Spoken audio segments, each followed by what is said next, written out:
நீலகிரி மாவட்டம் மசனக்குடி அருகே தாயை பிரிந்த குட்டி யானை அதன் கூட்டத்துடன் சேர்க்கப்பட்ட நிலையில் 3 குழுக்களாக வனத்துறையினர் யானை கூட்டத்தை கண்காணித்து வருவதாக தெரிவித்தனர். கூடுதல் விவரங்களை நம்முடைய செய்தியாளர் விஜயசுந்தரம் வழங்க கேட்கலாம். விஜயசுந்தரம், வணக்கம். இது பற்றிய கூடுதல் விவரங்கள். வணக்கம். நீலகிரி மாவட்டம் முதுமலை புலிகள் காப்பகத்துக்குட்பட்ட மசனகுடி அடுத்துள்ள மாயாறு வனப்பகுதியில நேற்றைய தினம் குட்டி யானை ஒன்று தனியாக சுற்றித் திரிந்து வந்துள்ளது. இதனை மசனகுடியிலிருந்து மாயார் சாலை வழியாக சென்றவர்கள் வீடியோ பதிவு செஞ்சு இருந்தாங்க.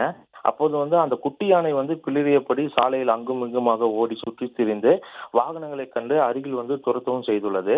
இதனை பார்த்த வாகன ஓட்டிகள் தாய் யானையை பிரிந்து குட்டி யானை தாயை தேடி பரிதி வருவதாக வனத்துறையிடம் தகவல் தெரிவிச்சிருந்தாங்க.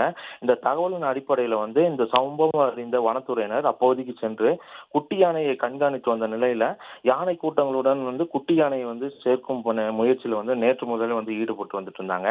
இந்த நிலையில 26 மணி நேர போராட்டத்துக்கு பிறகு குட்டி யானை தாய் யானை கூட்டத்துடன் சேர்க்கப்பட்டுள்ளதாகவும் யானை கூட்டத்தை தொடர்ந்து வனத்துறை 3 குழுக்களாக பிரிந்து தற்போது மசனகுடி மாயார் வனப்பகுதியில் கண்காணித்து வருவதாகவும் தற்போது தகவல்களானது வெளியாகியுள்ளது.